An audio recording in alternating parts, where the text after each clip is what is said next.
we're going live right now.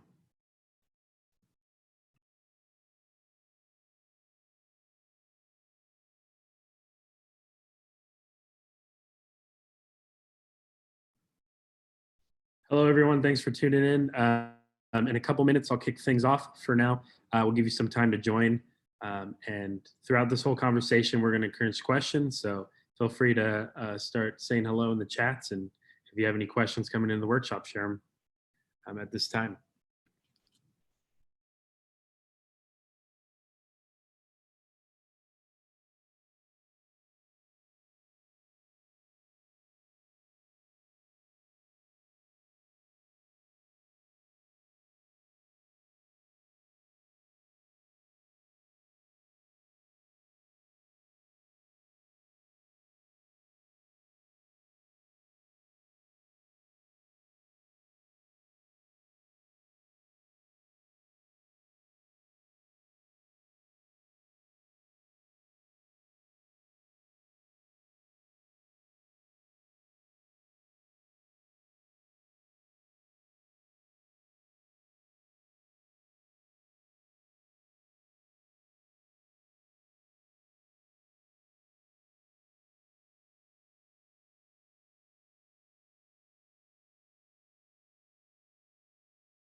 All right. Hello, everyone. My name is Matthew Espinosa. I'm an events manager here at Geekdom. Currently, Geekdom has paused our co-working space. For those not familiar with Geekdom, we are a collaborative co-working space in downtown San Antonio. So during this time, we've been hosting some Geekdom workshops led by our members in our community. And I'm excited about today's topic, which will be led by Iris Gonzalez from Startup San Antonio. Today's topic is around how to onboard interns and new hires remotely. So in this new world over the summer, as some summer interns will be joining startups in the community, Geekdom and Iris thought this would be a good time to host this workshop. And I'm sure she'll share a little bit about the article she did a little while back and what she's learned connecting with some of the companies here in the community. So I'm going to pass it over to Iris. I'll be in the background gathering questions for Iris, so please, we encourage questions in the chat on Facebook and YouTube. And if you have any questions for me, I can be reached at matthew@geekdom.com. Thanks again, Matt. I appreciate it. And we're going to go start the video. Hey, how's it going, everyone? I bet you're feeling really frustrated trying to figure out how to go remote during this pandemic. And what I want to emphasize is that you're not alone. And it turns out a lot of people were asking, how do I go about onboarding new hires and summer interns? Because this is the season now. That chatter on Twitter got me thinking, you know, I bet you there are a lot of smart folks here in San Antonio that have figured this out. And sure enough, that's what led me to publish my article last week at Startup San Antonio. Now, what I've done is include all the bonus material that I couldn't fit in the article, and I reached out to even more subject matter experts to get even more tips and best practices for you. So we're going to be covering remote recruiting, remote onboarding, and remote training, and not only for new hires, but for interns. So here's a great opportunity for you to ask questions, and I can share with you what I've learned.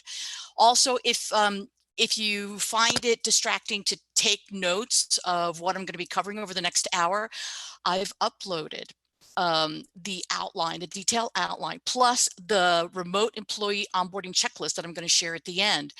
It's, if you look on startupsanantonio.com, I have a resources page, lots of useful information for founders and business owners. If you look at the very bottom of that page, I've uploaded a PDF with all that information. So let's get started. So when I started asking questions about remote onboarding, you know, think about the last time you started a new job. Chances are it was done casually. It was done, you know, in person, in the office, and depending upon the company's, you know, detailed processes, it may have been very casual. It may have been unstructured, which is okay when you're in the office. You can overcome that, but we're all remote now. So if anything, this is the time to take all of those processes and define them, get them more detailed, and document them.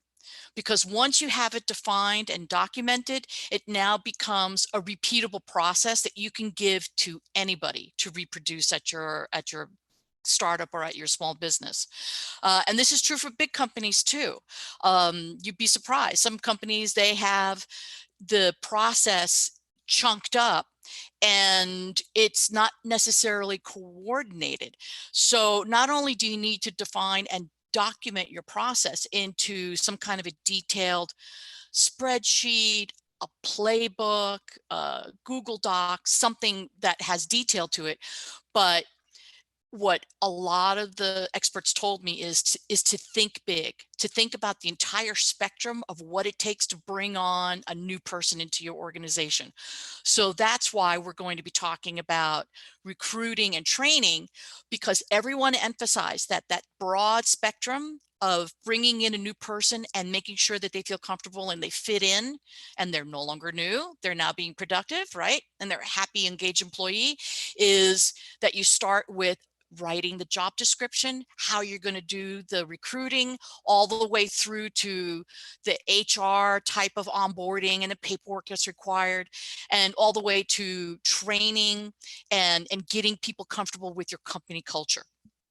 So number one, it's time to define and document your onboarding process. Start by just collecting a checklist or a list of bullets. And as you do onboarding, I have a feeling you're going to discover some gaps, and you can then add more details to that process and document it. If it's not written, people aren't going to know about it. Also, think about how that integrated process looks, and that's actually a benefit for you. I know the times that I've onboarded at big companies, that the feeling from a new employee's perspective could sometimes feel a bit disjointed. And again, it's because it's set up for the company's convenience. You've got one manager in charge of HR. They do just the HR onboarding. You have the training manager and new employee orientation. They just do their small part. You're going to be visionary. You're going to take advantage of this pandemic, and you're going to be innovative and be visionary and say, nope, we're going to make sure that our process is fully integrated, so the terminology is the same, the information is consistent, and when that new employee reports and starts training with their hiring manager, they say, well, this was the job description, this is what I got hired, this is why I decided to come and join you as an employee. Is this what you actually want me to do? And that there's no surprises, that the person that says, yep, because we all worked on that before you even joined us. So think about that full spectrum, because that's the benefit of now during this pandemic. It's forcing us to think about creating these processes in a way that people can execute them in the virtual world. You're going to make sure it's consistent, and it's going to be such a better experience, because now it becomes an employee-centric experience, not an employer convenient experience, right? So think about user experience. You get in a website, it was designed for that potential customer. You're designing this onboarding process for your potential new customer, which is a new hire or a summer intern. You want them to have the best possible experience and do great work for you.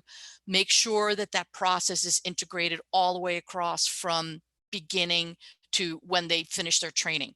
So let's start then with remote recruiting.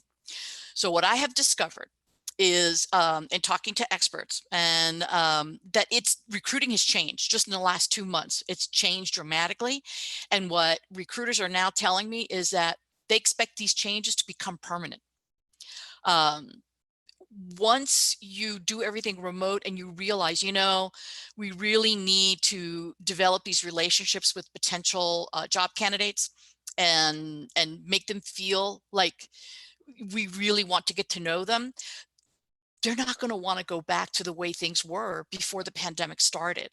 So actually, there's another silver lining is, from the sometimes disheartening job search experience, it's now going to become much more of an engaging one, where recruiters are always going to be looking for top talent. Despite the spike in employment numbers, companies like the ones I know in San Antonio that are looking for the best possible talent, you're looking for the cream of the crop. Those people are always going to be in demand. So this is the time for your recruiting process to step up a notch and for you to start building those relationships before you think you need that person. Because chances are, when you do need it, you need them right away. And wouldn't it be great if you've been engaging with potential talent early on, so that then you can reach out to them and say, hey, I know I connected with you a couple of weeks ago. You know what? That position that I talked to you about potentially, we now need to hire for this. How about, applying for it? I'd love to bring you on board and have you talk with our leadership remotely, right? And the interesting thing, you would think that recruiting for local hires is somehow done face to face, maybe in a parking lot, 6 feet apart, wearing masks. No, it's also being done remotely. So everything is shifting to remote. So when you come up with your onboarding process, it starts with recruiting.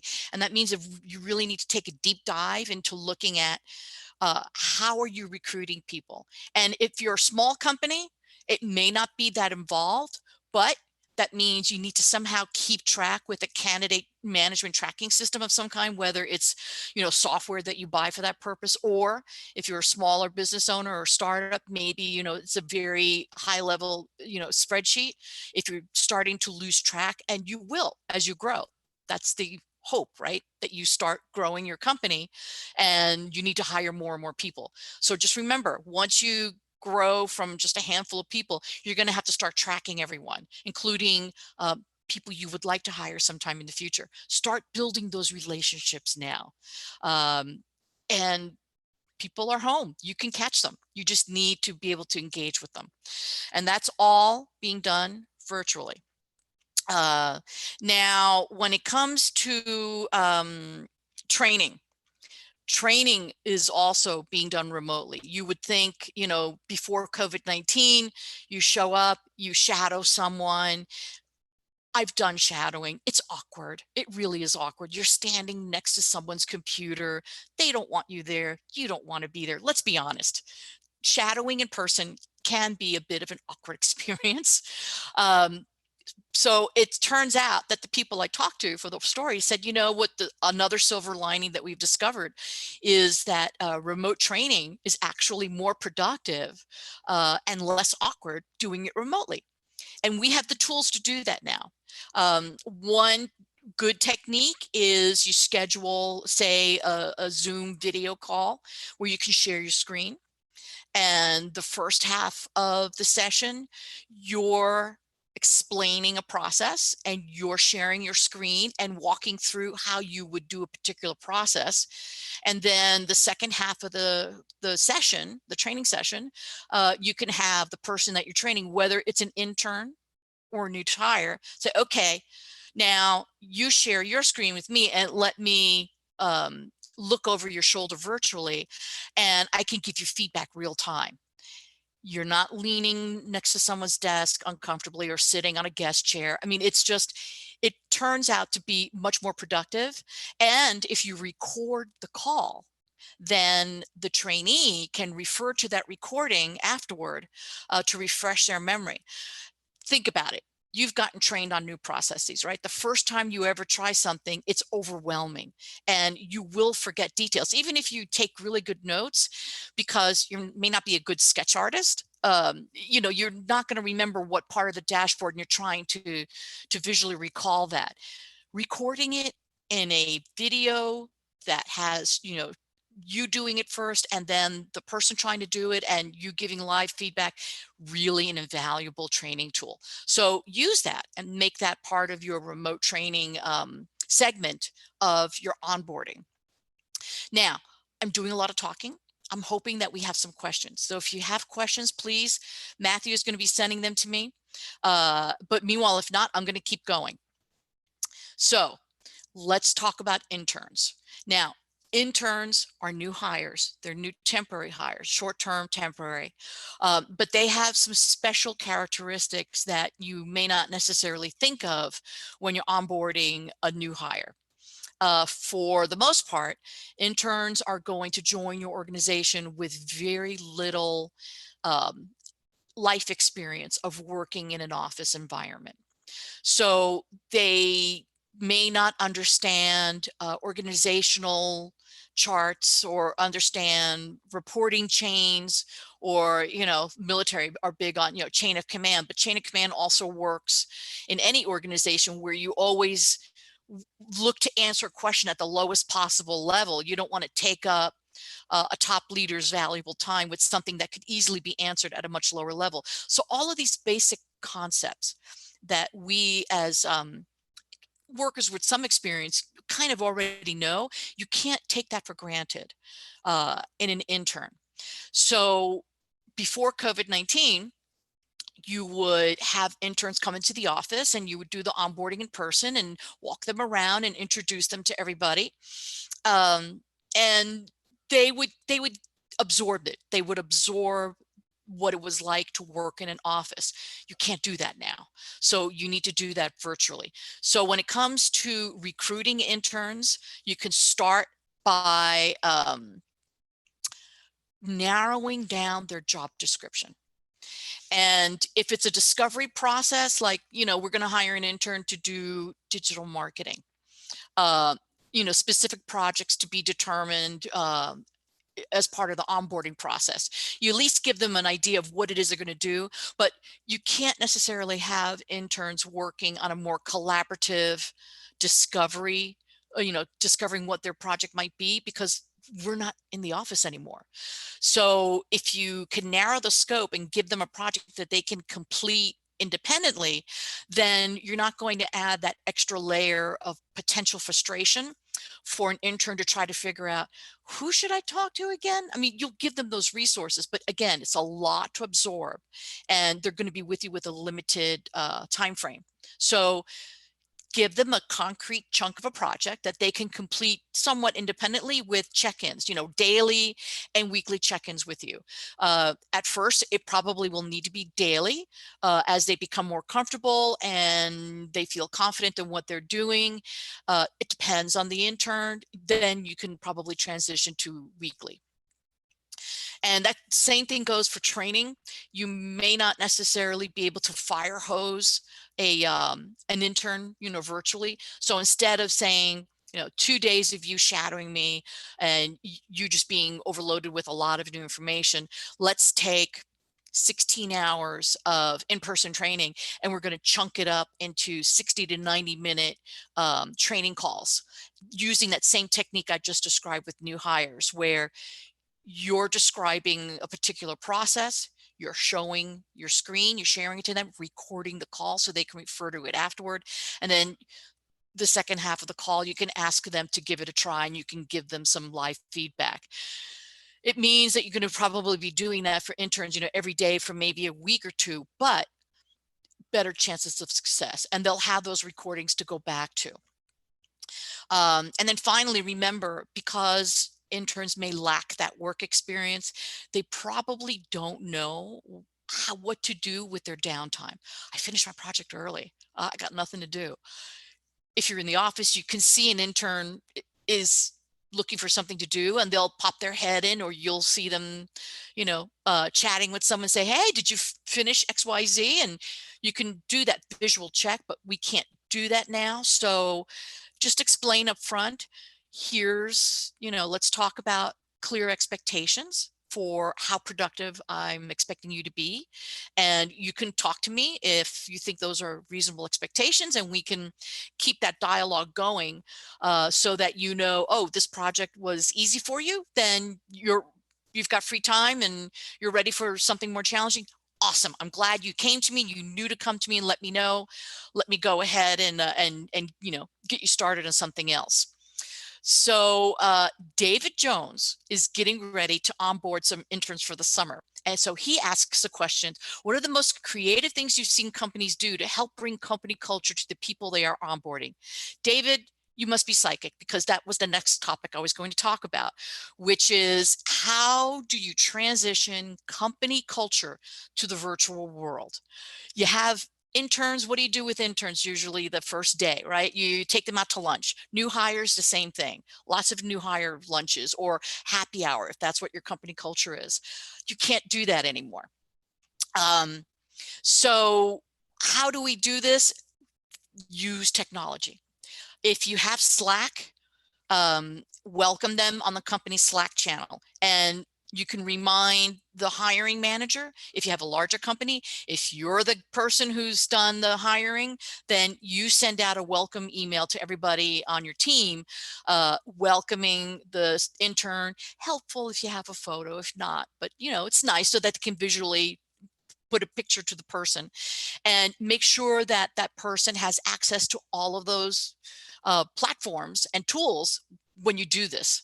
So you want to virtually welcome a new hire or an intern. That's valuable for anybody new that's joining your team, that they feel welcome and they see that digital reinforcement of that welcoming message.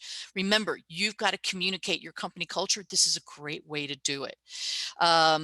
Also, a creative way, David, that I've seen, this was from Alberto Pina at Bronstein Mobile Homes, at Bronstein Homes, excuse me.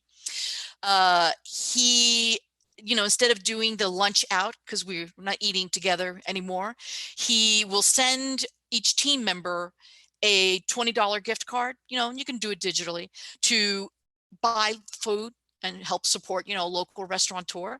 And then they all get together on a Zoom lunch call. And that's a great way to keep the culture going while you're sharing a team meal. And it's a great way to welcome a new hire as well. So you can do that for a new hire, as well as just an ongoing, if you have like a monthly, bi-weekly Zoom, meal time that you share together. That's a wonderful way to bring company culture together. Swag. We all collect swag. Where do you collect swag typically? At events. We're not going to events, not for the foreseeable future. So how do you overcome the swag challenge? This is another great idea that Alberto Pina shared with me, is you mail it.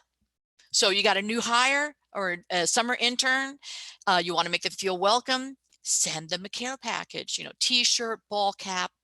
If you're a larger company and you know, your budget doesn't allow for sending out free merchandise to everybody, a lot of hiring managers will send a new hire and or summer intern, you know, a welcome email with all the links they need, including links to the company store so they can buy the swag that they want. But there are ways that you can continue to keep that company culture alive. Think of ways that you can transmit that in the digital world. David Ramirez asks a good question about interns doing some technical work. So how can we ensure that they're always comfortable asking questions? And that's a great question for new hires too. You have someone new that's joining your team, whether it's just for the summer or because you've hired a, you know, two new employee. Open door policy. You're in the office, you go to the boss's office, knock on the door. Hey, can I ask a quick question? Or you go to operations manager. Hey, I know you talked about this, but there was a detail missing and I'm unclear and I need clarification on something. Or I'm working on a technical project and I've hit a roadblock. Can you help me figure it out? Technology is your friend. There are many tools. I did a story at Startup San Antonio. So if you search for free tools and resources for startups, you'll see that there's a long list of all free tools and different kinds of platforms that you can use to communicate with your team members in the virtual world. So for instance, one of them is YAC. YAC, and it stands for yelling across cubicles. So you can send an asynchronous voicemail. So if you decide to use YAC, and since COVID-19, they've decided to make that service like completely free. So there's no reason not to use it. You could always, if you decide to use that, for example, just giving you one option, you could say to the intern, send me a voicemail if you have a question. And this way, if I'm in the middle of a Zoom call with a client, or I'm in the middle of a presentation or pitching, you won't interrupt me, and I'll listen to it, and I'll respond back to you as soon as I can. And so now you're able to bring that open door policy into the virtual world as part of your company culture. If you don't use YAC, you could always use Slack channel. And if you know you're going to be very busy, maybe you can designate a Slack channel for, you know, open door, quick questions, and have several of your key people in on that channel. So you can all kind of take turns covering and answering that proverbial quick question. We get interrupted in the course of the workday in the office. It's not that big a deal, but when you're home and you're trying to get work done, we're all thinking, oh my goodness, I should be so much more productive during a pandemic. The challenge is that it's not as easy as it looks, because now you're on these hour-long Zoom calls, or like right now, I'm completely unavailable because I'm talking to you. And meanwhile, the work is still piling up and people are expecting, you know, quick answers to emails. So think about using other technology tools that will help people feel like there's an open door, but it's a virtual one. It's one that's digital. So I hope that's answering both your questions about some interesting ways to preserve your company culture in the online world, as well as encouraging people. Yes, you can ask me a question, but please don't send me 20 emails, all with short questions, because they occur to you throughout the day. Maybe you can do YAC, maybe you can do a Slack message. It's real quick. There are ways to get around that. So we're creating a sense of belonging with that company culture in the virtual world. Remember that you might want to think about assigning a mentor or a buddy, an onboarding buddy to a new hire or an intern. Again, if you're busy, you know you're going to be busy because you're the CEO and you're running everything, then that's another good way of if you don't want to use Yak, if you don't want to use chat, a Slack channel, you can do that as well. Use a buddy. Now, we talked about some online tools, and there's also that article that has a much longer list, as well as I've included it in my PDF that's on the resources page. It kind of outlines everything I'm talking about right now. And we are, oh no, we have half an hour. Okay, good. So after the pandemic is over, I think we're all going to discover that we're going to be keeping some remote processes because they work so well, and they're an improvement upon the onboarding process before COVID-19. So things that some of our startups are doing here in San Antonio, I got some of these insights from Braunstein Homes, from Dura Software, from Jungle Disk. You come up with a detailed playbook where you have everything outlined. It's all detailed, it's all documented. Remember, onboarding, you got to write it down. You got to write it down so that if something happens to you, it's a great way to reinforce business continuity of operations. And I'm not saying you're going to get hit by a bus, or, you know, if you're sick and recovering, you don't want to have to dictate things while you're feeling like crap. You can just say, you know where the playbook is, use the playbook. And it's all written down in the playbook, from remote recruiting all the way through to onboarding that person, what HR processes they need to go into place, and the training. Another useful thing in that playbook, and that you want to use as you're detailing and documenting your processes, you give the new hire or the new intern a milestone chart.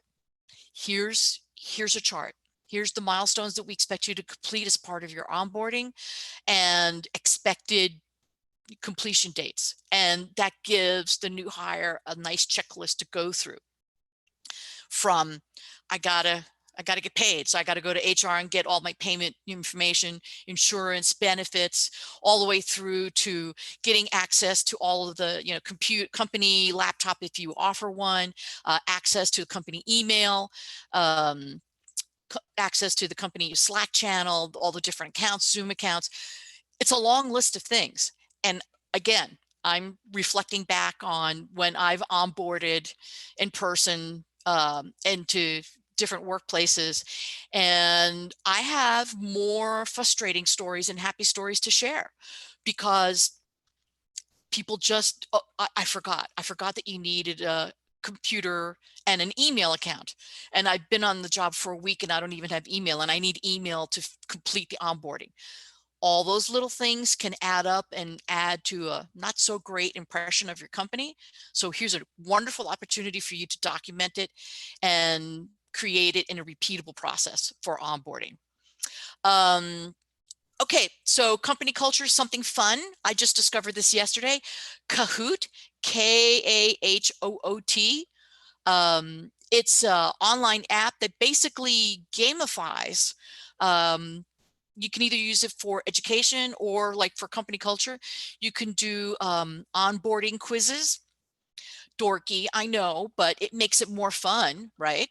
Another subject matter expert shared that with me yesterday from an enterprise company that she had just completed her employee onboarding, and it was a group of people because it's a big company.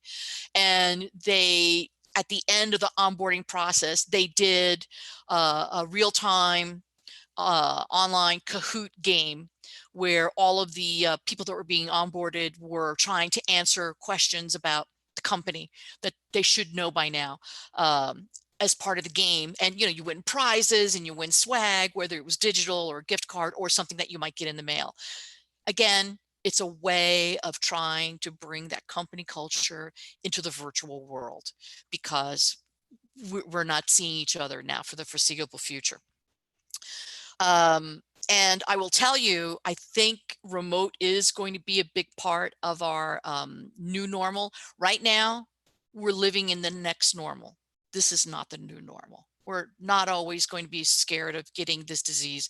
Eventually, there will be treatments, there will be vaccines, herd immunity. That's going to take a while. So until that all happens, we're in the next normal. All the coping workarounds that we have for being able to live and work safely, or as safely as we can.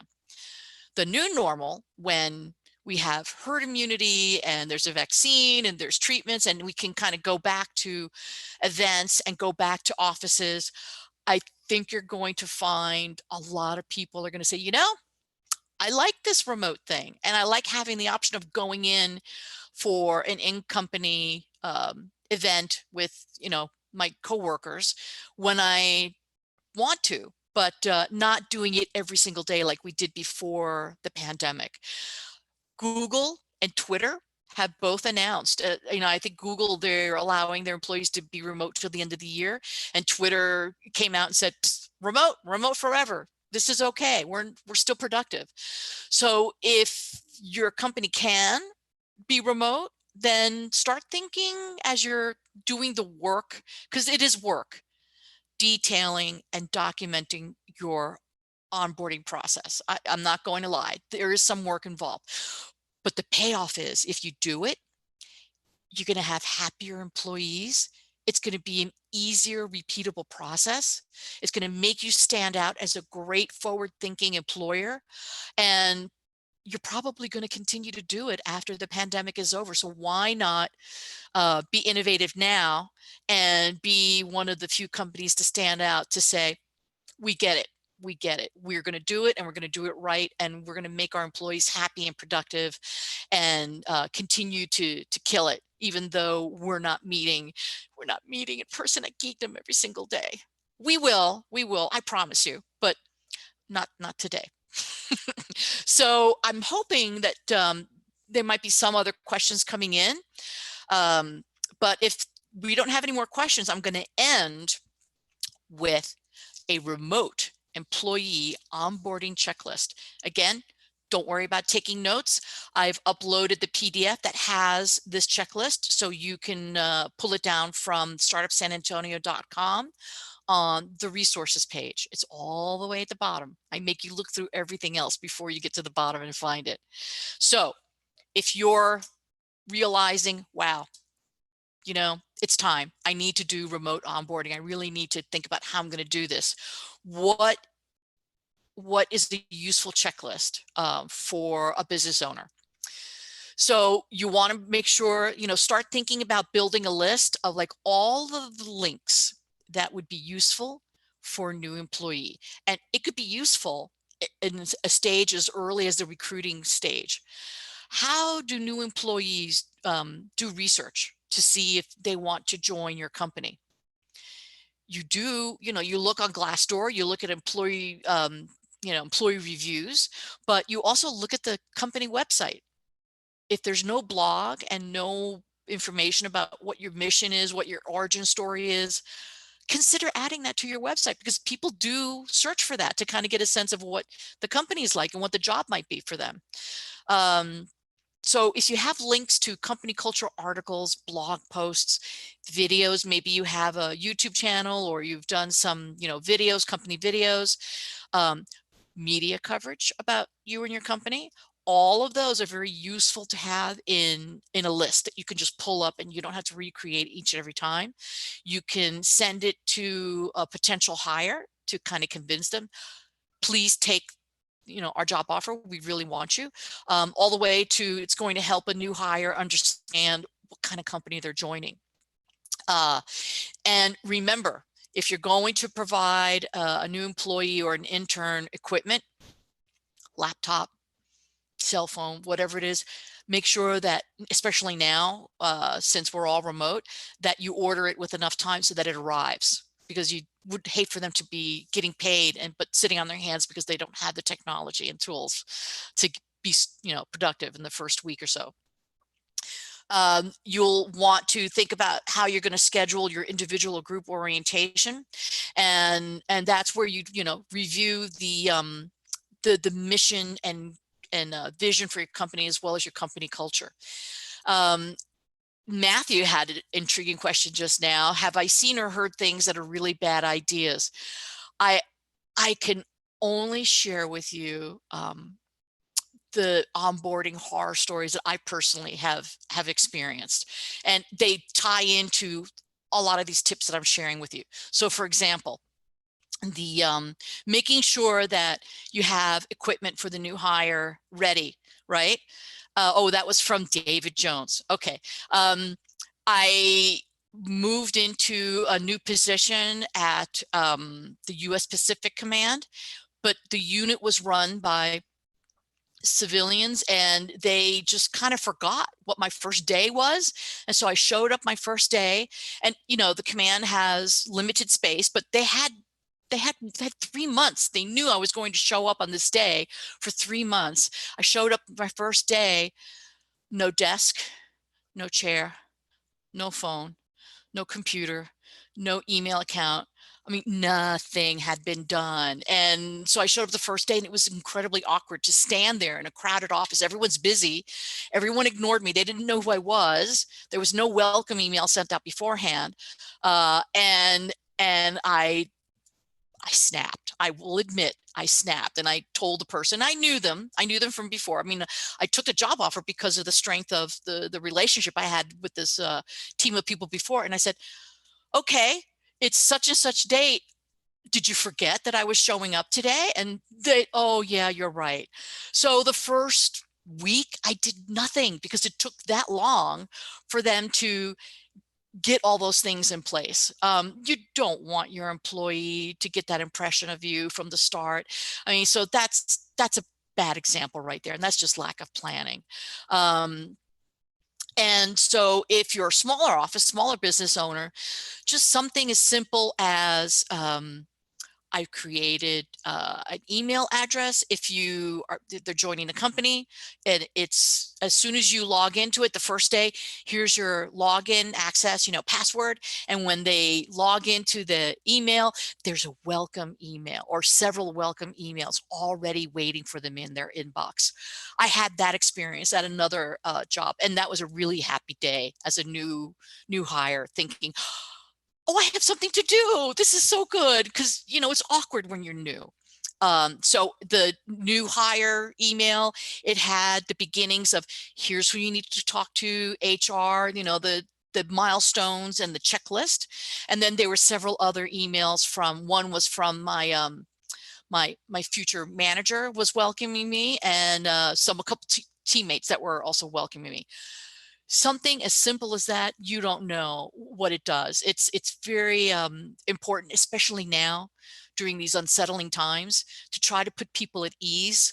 And when you can't do it in person with body language, smiles, a reassuring look, it's really important to be able to do that in the virtual world. So this is what all of this, the article was, the impetus for the article, as well as the reason behind this webinar, is to make you think, what would it be like if I showed up as the newbie on the first day at home? How comfortable am I going to feel? So a lot of these experts have shared, I think, some really helpful tips for how to do this. So remember that when you're doing, so we're going back to your business owner checklist, that you've got that welcome, the orientation's been scheduled. Hey, let me know if your first training call or first orientation call scheduled for this time, this day. If that works for you, the answer should be yes. You're a new person on the job. You don't have another job. So it's just getting that ball rolling so that the person transitions painfully from the awkward, I don't know what I'm doing, to no, I'm a new member of this company and it feels great. I've been welcomed. Some people are going to be more comfortable with new technology than others. So keep that in mind. If you tell them, yeah, we're going to be Zooming, we're going to be Slacking, and I've got Yak for this, write it down. Write it down, write it down, write it down. And if you have an orientation buddy or a mentor assigned, then especially for interns or a new hire that may not feel comfortable with all the technology, they'll have someone to reach out to at the lower level. That quick sticking your head in the door question to say, hey, have you had this issue with setting up your Yak account? Because I can't get it to work.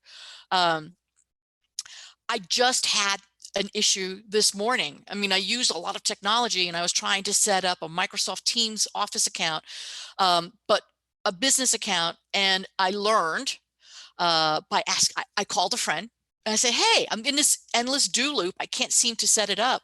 She goes, you can only set up a business Microsoft Teams Office account if you have the enterprise version of Microsoft 365, because all of your files get saved to SharePoint. Okay, I understand now why I couldn't do that. I'll have to do a workaround and do something differently. That was a, calling someone up on the phone, which if they were in the office, I would stick my head in. So you can think of doing that. And think about, a buddy if you think it's called for, especially for younger hires or, for interns. And I see that Dana Leal is a recent Code of graduate. Congratulations. That's wonderful news. You're looking for work and you're wondering if you have any tips for applicants in this new remote process. So I don't know if you heard or caught the beginning part where I talked about remote recruiting. It's all about relationship building. So here's a time, if you're not on LinkedIn, get on LinkedIn. And I know a lot of people may not like to use LinkedIn, but it's a very effective tool. And you can start seeing, who do you already know? Who are you connected to? Who do you already know that might be in the industry? Or you might see, who do they know who might be connected to the industry that you want to enter in. And I would also, as a good homework assignment, take a look at your LinkedIn profile. It shouldn't necessarily be a regurgitation of your resume, because that only tells people what you did. It doesn't tell people what you want to do. So instead of looking back, you want your LinkedIn profile to be visionary, to project all of that incredible potential. So much so that when a potential recruiter or employer looks at your profile, they say, oh, this is a great match for what I would like them to do in the future for my company. So a great homework assignment, and I tell this to anybody who's interested in looking for new opportunities, do some homework. Search for the people on LinkedIn that are already doing your dream job. So it could be, it's a senior developer working at this kind of company in this kind of industry, and it's a dream job. I get it. But find 2, 3 people, 4 people that are already doing what it is that's your dream job. And then when you find them, look at their LinkedIn profile and look at yours. Do a comparative analysis. Their LinkedIn profile got them that job. And chances are it's a combination of skills, keywords, certifications, as well as the connections. Because sometimes you get a job because someone already knows you and they don't need to look at your resume. Most of the jobs I've gotten have not been because of my resume, it has been because of someone I knew. And they said, no, I've worked with her. I know what she's capable of. And I know, more importantly, she can do this new thing. So that's where you want to look and look ahead, be visionary, find those people on LinkedIn that are doing your dream job, and then do that comparative analysis and then see, how do you address those gaps? And sometimes it's well, I can do what they're doing, I just don't have as much experience. Now you have an idea of what to aim for, and you can reach out to people on LinkedIn, ask for informational interviews online, of course, right? Or by phone, just old-fashioned phone call. 15 minutes, do a lot of homework, don't waste people's time, and let them know, I've got 15 minutes of questions I'd like to ask you. I'd really appreciate it if I could just have 15 minutes of your time. It's hard to say no to 15 minutes, especially if the person is well prepared and it's obvious that they know what they're asking me. Don't ask someone, hey, I want to work in tech. How can I get started? That's a big question. In tech, what kind of tech, what kind of industry, what kind of skill set? So you need to do that research so that you can then figure out, okay, I now have a better clue because I've looked at the LinkedIn profiles of those dream people that are already doing the dream jobs. And these are the people that I would like to try to emulate in one way, shape, or form. As an individual, you're going to get there your own way, but at least it gives you some kind of a blueprint to follow. Dana, I hope that was helpful to you. And reach out to me on LinkedIn if you want to continue chatting offline. So to go back to the checklist to kind of wrap up, remember tech orientation. Not everyone's going to be familiar with all the different kinds of tools that your team might be using. So, you know, verify that they're comfortable with it. And if it's going to take up too much of your time, then assign someone to help them with that. A mentor buddy is good for that. Don't forget to introduce the new member to your company. You can do that with a welcome email. You can also use, there's some really cool things like you can do. Remember, we're going back to the question about creative company culture online. You can set up video coffee chats. I know Matthew's been testing out Cuppa, right, Matthew? And then also there's Donut, D-O-N-U-T. It's a Slack app that kind of acts as that, you know, coffee and donut, meeting up to connect with people in your team. So think about using those ways to encourage the new folks to connect with the folks that are already in your organization. And if you have to do some email introductions, you know, remember, they don't know anyone, you do. So try to help pave the path for them to do that. Now, if you're hiring someone to do a specific, like a really detailed job, like sales, marketing, they're going to be in charge of, you know, product development. So you want to have that top person that's responsible for product, sales, or service, or depending upon what you're doing, have all three review exactly what your company does, have them input into the onboarding process that you've documented, because they might need to create a sub orientation process just for sales. And in fact, that Zoom video technique that I described earlier of, you know, training someone on, it was for a sales technique. You know, this is how you respond to an inbound sales lead. And the person showed them, you know, I'm sharing my screen. This is how we do it. This is our tracking system. Here's any questions. Okay, great. Now I'm going to shadow you. You can share your screen. You give it a try. Let me give you an inbound lead, you know, to train, and then you can try it. So remember that that process might work well. You might need a different process if it's, say, legal training, right? So a lawyer needs to be in charge of that because they'll know it better than someone from your sales team. So remember to include all of those people that are going to weigh in, because they're going to be the end users of the newly trained employee that's joining your company. And you want to make sure that continuum, that integrated spectrum of experience, the user experience from the new employee's point of view, is seamless. You don't want them showing up, okay, now that I've onboarded, I've got my computer, I've got my email address, and they're checking in with their sales manager guy, and he has no process, hasn't thought about it, forgot about it because he was busy, and now that great impression kind of falls flat because the last piece is missing. Think soup to nuts. How do you take someone off the street? Because that's what you're doing. You're taking someone you don't know, a stranger, and you're bringing them into your family. And it's your family business, very important to you. You don't want someone who's not well trained, who doesn't understand your company culture, who isn't able to articulate your company values or mission on a sales call with a potential customer.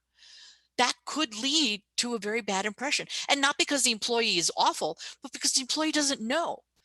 And we tend to forget how much we already know when we're teaching somebody something new. And this is something I am constantly reminded of when I'm teaching someone how to cook something. I assume, okay, so you boil the water, blanch the broccoli for a minute, and then you know, set it aside before you start to stir fry. Wait, blanch, what does that mean?